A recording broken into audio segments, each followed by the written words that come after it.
Ah, creepypastas. They're always trying to scare the blooming shit out of you. That's Australian for, well, emphasising anything that you say. But, to be honest, I've gotten quite sick of these creepy, scary, morbid voices trying to scare you even more than it's really meant to. But no one's ever tried to stop that, to kind of just calm everyone down and go, hey, this is actually pretty funny. Well, that's what I'm doing, my fellow YouTubers. I am going to make these creepypastas less scary. In the 8 days leading up to the disappearance of the town and its 679 residents, bizarre and unexplainable events were reported by dozens of residents in Eshley, Kansas, and law enforcement from the surrounding area. In the 8 days leading up to the disappearance of the town and its 679 residents, bizarre and unexplainable events were reported by dozens of residents in Eshley, Kansas, and law enforcement from the surrounding area.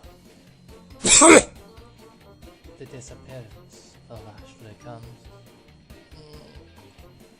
Sometime during the night of August 16th, 1952, the small town of Eshley, Kansas ceased to exist. At 3:28 a.m. on August 17th, 1952, a magnitude 7.9 earthquake was measured by the United States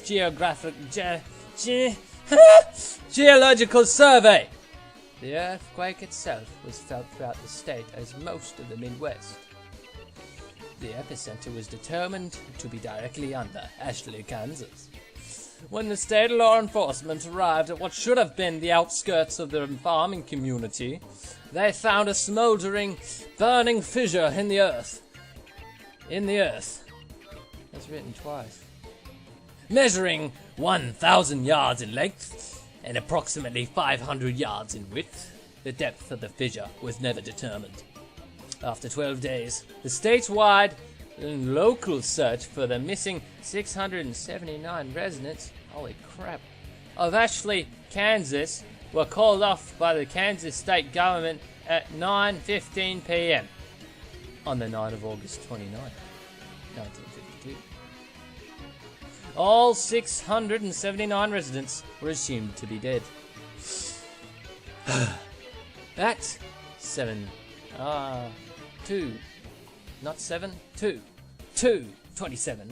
a.m.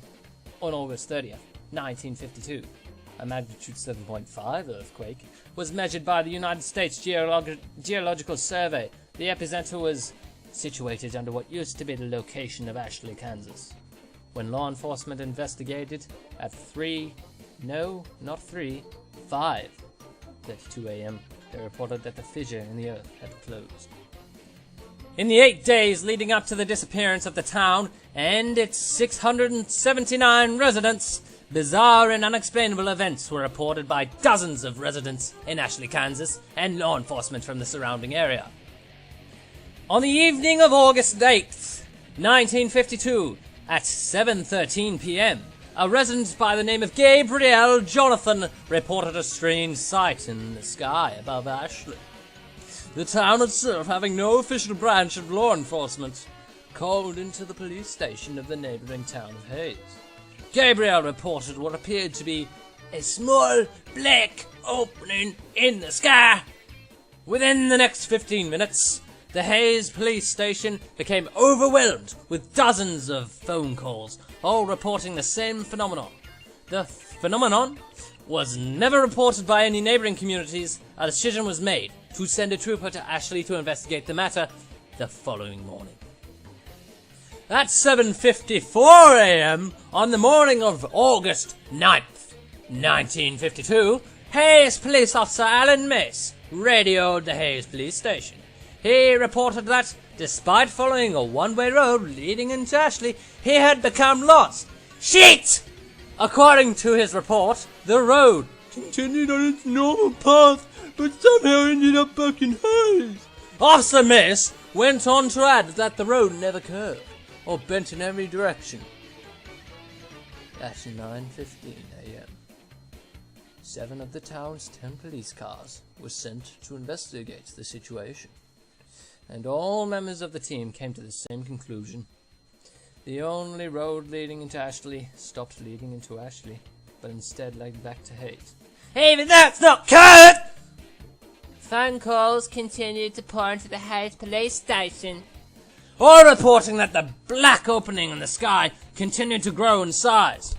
All callers were advised to remain inside and not travel outside unless absolutely necessary.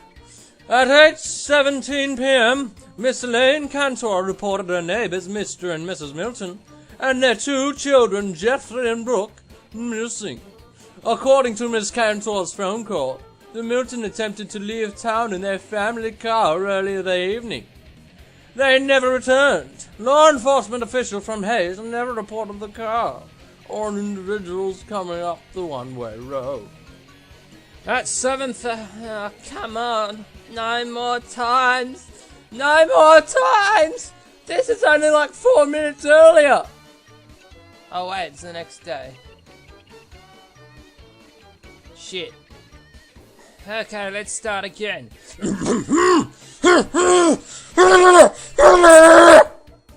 At 7:38 a.m. on the morning of August 10th, 1952, phone calls from Eshley into the Hayes police station reported that the town was in total darkness. The sun had never risen. No shit. That's 10:15 a.m. At the request of the Hayes law enforcement, a helicopter from Topeka, Kenses, flew over the region in which Eshley, Kansas stood.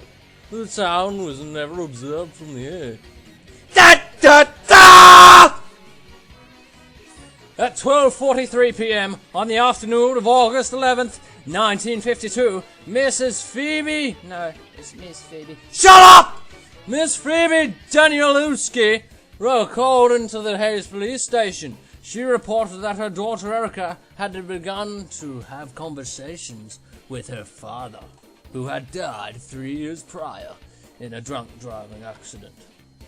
To add to her concern, Miss Danielewski reported that Erica was attempting to go outside into the dark to join them. Over the course of the next 12 hours, a reported 329 phone calls were placed into the Hayes police station, all describing similar phenomena with the children of the town. The following morning of August 12th, 1952, the situation became dire. During the middle of the night, all 217 children in the town of Eshley, Kansas, disappeared. The reported 421 phone calls were placed into the Hayes Police Department. Unable to be of any useful assistance, Hayes law enforcement instructed all callers to remain inside and to avoid any and all attempts at finding the missing children. At 5:19 p.m. on the evening of August 13th, 1952, Eshley elderly man Scotland reported a growing distant fire to the south, the deep south. According to his description, the fire seemed to turn the distant black into bright red and orange that seemed to extend high into the sky. Throughout the rest of the day, calls continued in, stating that the fire, in addition to moving north, now seemed to come out of the black sky. No fire was ever witnessed by any of the neighboring communities or law enforcement officials. You're in the shit, mate! The reports continued until 12:09 a.m. on the morning of August 14th, 1952. The last phone call placed by a Mr. Benjamin Endicott reported that the fire in the sky had grown so intense that it began to appear as daytime over the town. The phone call ended abruptly. Oh, it's phone call time! Just hold on, wait. Yeah, I see something. It's to the south. It looks like... Ooh, we got another phone call.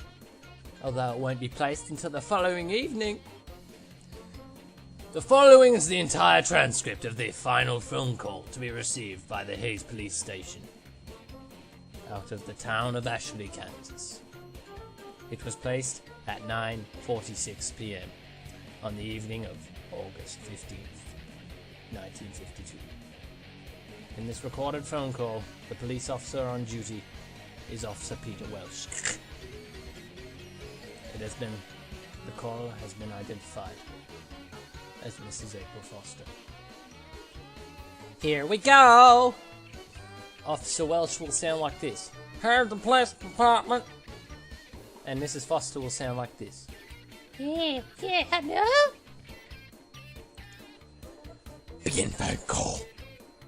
Here's the police department. Hello? Yes, hello. Ma'am, who am I speaking with? My name is April Foster. Please, please help me. What's happening, ma'am? Last night they came back. Ma'am, I'm gonna need you to... Last night they came back! Ma'am, I'm gonna need you to calm down. Speak quickly. What happened? Who came back? Everyone. More sobbing. Everyone? They all came back to the fire. What do you mean, everyone? My son. I saw my son last night. He was walking down the street. He was burned. Jesus Christ, he was burned. Ma'am, He died last year. I raised him since he was a baby. It was just me and him. I told him to watch for cows when he rode his bike, but he never wanted to listen. He never wanted to listen. Ma'am, what you're saying isn't making any sense. You said everyone came back. Are you listening to me? Everyone came back. Everyone who died or went missing, they came back. And they're looking for us. That's crying. That's meant to be crying. He said, Mommy, I'm okay now. See, I can walk again. Where are you, Mommy? I want to see you. She does a brilliant impression of his son. Ma'am, where are you now? Are you safe? I'm hiding just like everyone else. We saw them come through the fields, and some people opened their doors for them, got all the screaming. I don't know what happened to them. The house caught fire. Hang on. And they caved in. I have my curtains drawn. I'm hiding in the closet right now. Ma'am, is everything alright? You okay? Ma'am? Glass breaking. Oh my God. Ma'am? Someone just came in. Sorry, muffled. Ma'am, stay as quiet as you can. Don't make a sound. Mommy? That's more sobbing. He came inside. Stay absolutely still. Don't you leave. Mommy, where are you hiding? Oh, sorry, it's muffled again. God damn it, there's so much muffled stuff. Mommy, oh, where are you hiding? Stay quiet. That's heavy footsteps, that's just me beating on my chest. Don't do that again, that hurt. I just winded myself. Oh, hang on. Oh, sorry.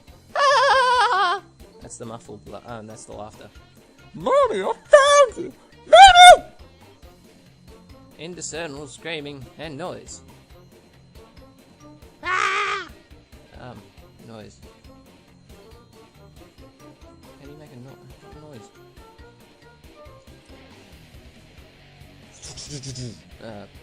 Whatever. Ma'am, info call. The following morning at 6:55 a.m., the law enforcement officials of the High Police Department arrived in the location of Eshley, Kansas. A smoldering, burning fissure in the earth was all that remained. That was a good story to completely ruin and make it funny. I hope you guys laughed. If you didn't, screw you. Now, subscribe or I don't care. You can subscribe, or you don't have to. It'd be better if you subscribe though.